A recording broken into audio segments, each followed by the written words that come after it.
بعضوں کو شاید یقین آئے اور بعضوں کو نہ آئے، کسی طرح کی کوئی پولیٹیکل انٹرفیرنس نہیں ہے۔ دنیا بھر میں ریلویز ملکوں کی اکانومی میں بڑا کلیدی کردار ادا کرتی ہیں۔ انڈین ریلوے کو آپ دیکھ لیں، انہوں نے 88 پہ ڈیسائیڈ کیا تھا کہ وہ ٹرن اراؤنڈ کریں گے، لیکن ایک ریلویز جو بیمار ہو جائے اس کو ٹرن اراؤنڈ میں 2 دہائیاں چاہیے۔ یہ 2-4 سال کا کام نہیں ہے، یہ نعروں کے ذریعے اور کھوکھلے دعووں کے ذریعے کام نہیں ہو سکتا، سر پھینک کے سنجیدگی کے ساتھ صحیح سمت میں کام کرنا پڑتا ہے۔ سچی بات یہ ہے کہ ہماری تمام تر کوشش کے باوجود ہم اس میں کامیاب نہ ہو سکے۔ اس کی شاید بنیادی وجہ یہ ہے کہ ہمارے پاس وہ پروفیشنل سکل نہیں۔ میں ریل کارپ کے ایم ڈی جناب نجم صاحب کا شکر گزار ہوں، جن کا تعلق پرائیویٹ سیکٹر سے ہے، اور انہوں نے ہمیں اس دائرے کے سفر سے باہر نکالا اور بہت کامیاب ایفرٹ کی، جس کے نتیجے میں آج پاکستان کی جو اہم ترین کمپنیز اس کاروبار سے وابستہ ہیں، الحمدللہ وہ تقریباً سبھی یہاں پرنٹڈ ہیں۔ میں آپ سب معزز مہمانوں کا بہت شکریہ ادا کرتا ہوں۔ لمبی بات میں بالکل نہیں کروں گا، کیونکہ میں چاہتا ہوں کہ میری موجودگی میں کوسچن آنسر کا سیشن ہو، اور آپ کے ذہن میں جو سوالات ہیں آپ ان کو بلا تکلف کریں۔ اور ہمارے سیکٹری ریلویز موجود ہیں، سی او ریلویز یہاں ہیں، ایم ڈی ریل کارپ ہیں، میں بھی یہاں موجود ہوں، اور ہمارے سارے سینئر آفیشلز، تاکہ ہم کوشش کریں کہ آپ کو مطمئن کریں اور یہ سفر آگے بڑھ سکے۔ 2-3 باتیں میں نے آپ سے کرنی ہیں۔ گزارش یہ ہے کہ ہم سب اس پاکستان کے شہری ہیں، ہمیں کوشش کرنی چاہیے کہ پاکستان کو مشکلات سے نکالیں اور اپنے حصے کے پاکستان کو پروٹیکٹ کریں، اس کی حفاظت کریں۔ جتنی ہماری ڈیوٹی لگی ہے اس کو دیانتداری کے ساتھ اور شفافیت کے ساتھ اس کا اپنا کام سر انجام دیں۔ میں آپ کو یقین دلانا چاہتا ہوں کہ پاکستان ریلویز میں آپ کا ایکسپیرینس بالکل ڈیفرنٹ ہوگا، اور یہاں کوئی آپ سے چائے کے کپ کا بھی روادار نہیں ہوگا۔ ہم نے بہت چھان پھٹک کے دیانتدار لوگوں کو کلیدی پوزیشنز پر لگایا ہے، اور ریلویز کے اندر بعضوں کو شاید یقین آئے اور بعضوں کو نہ آئے، کسی طرح کی کوئی پولیٹیکل انٹرفیرنس نہیں ہے، اور ریلویز کے وزیر کے پاس بھی یہ اختیار نہیں ہے کہ وہ پالیسی میں مداخلت کریں۔ ہم مل کر ایک پلان کرتے ہیں اور اس پہ ہم کئی بار اس کو سوچتے ہیں، غور کرتے ہیں، گھنٹوں بیٹھ کے ہم ایک دوسرے سے بحث کرتے ہیں اور پھر ایک پالیسی مرتب کرتے ہیں، اور اس کے بعد ریلیجیسلی ہم اس پالیسی کو پروٹیکٹ بھی کرتے ہیں اور سپورٹ بھی کرتے ہیں۔ میں آپ سے درخواست کروں گا کہ جہاں ایک موقع مل رہا ہے کہ آپ اپنی کمپنیز کے کاروبار کو وسعت دیں، وہاں ہمیں ریونیو کی بہت اشد ضرورت ہے۔ سچی بات ہے، کیونکہ دنیا بھر میں ریلویز ملکوں کی اکانومی میں بڑا کلیدی کردار ادا کرتی ہیں۔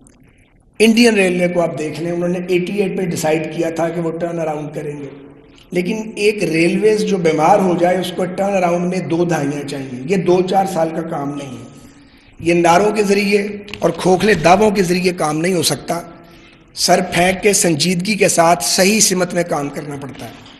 ہم نے اپنے تئیں کوشش کی تھی 13 سے 18 تک، 4 سال کام کیا، 5واں سال تو کام کا تھا ہی نہیں، کیونکہ کھینچا تانی شروع ہو گئی تھی، اور ریلوے کو ٹریک پہ ڈال دیا۔ بدقسمتی سے پھر وہ ڈی ٹریک ہوا، اب ہمیں زیرو سے شروع کرنا پڑا ہے، اور مجھے کہنے میں کوئی باک نہیں ہے کہ پاکستان ریلویز جو ہے وہ شدید ترین مالی مشکلات کا شکار ہے، لیکن ہم شکست نہیں مانیں گے، کسی صورت شکست نہیں مانیں گے۔ ہم کامبیٹ کر رہے ہیں، ہم مقابلہ کر رہے ہیں، اور ہم ریلوے کو ماڈرنائز کرنے کی کوشش کر رہے ہیں۔ انشاءاللہ تعالی چند ماہ باقی ہے، ہماری کوشش ہے کہ ML1 جو سی پیک کا پروجیکٹ ہے اور بیک برنر پہ چلا گیا تھا، وہ کاسٹ کٹنگ کے ساتھ ایک وائبل سچویشن میں وہ واپس آ جائے۔ چائنیز سائڈ اس کے لیے الحمدللہ تیار ہے۔ آپ مہربانی کر کے جہاں اس کو ایک کمرشل وینچر کے طور پہ لیں، وہاں پاکستان کے ایک اہم ترین قومی ادارے کو سپورٹ کرنے کے لیے بھی آپ اپنا رول پلے کریں۔ میں آپ سے درخواست کروں گا،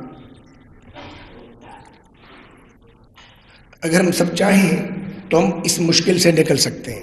قوموں کی زندگی میں مشکل ترین مراحل آتے ہیں۔ آپ یقین کریں، جب 13 میں ریلویز میں آیا تو مجھے صرف ریلوے کے سپیلنگ آتے تھے، اور میں بھی یہ کام پاکستانی کی طرح برسوں ریلوے میں سفر نہیں کیا تھا، اور کہانیاں اور قصے مشہور تھے، لیکن جب میں ان لوگوں سے ملا تو ان میں ایک سے ایک اعلیٰ سول سرونٹ موجود تھا۔ میں ان میں سے کسی کو نہیں جانتا تھا، لیکن ہم نے تنکا چن کر 1 سال کے اندر وہ ٹیم تشکیل دی۔ ماشاءاللہ اب وہ ایک تناور درخت بنا ہے، جو گریڈ 18 میں تھے وہ گریڈ 20 میں آ گئے ہیں، جو گریڈ 20 کے مظہر شاہ صاحب آج سیکٹری ریلویز ہیں ریلوے سروس کے، اور ہم اس پہ باعث سے کوئی پرچھائی پڑنے نہیں دیتے۔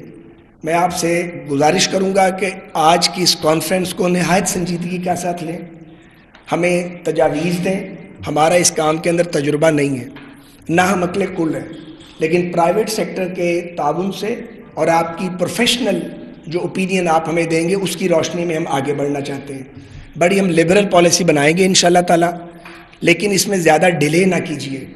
یہ میں ریلوے کی مینجمنٹ کو بھی ریکویسٹ کرتا ہوں، اور آپ معزز مہمان جن کا تعلق پرائیویٹ سیکٹر سے ہے اور جو ایکسپرٹس ہیں اپنے کام میں، آپ سے بھی ریکویسٹ کرتا ہوں کہ اپنے بزنس کو بھی پریورٹی دیں، لیکن یہ ذہن میں رکھیں کہ کوئی ایک فرد یا کوئی حکومت، کسی کی بھی حکومت ہو، وہ گرداب سے قومی اداروں کو تنہا نہیں نکال سکتی۔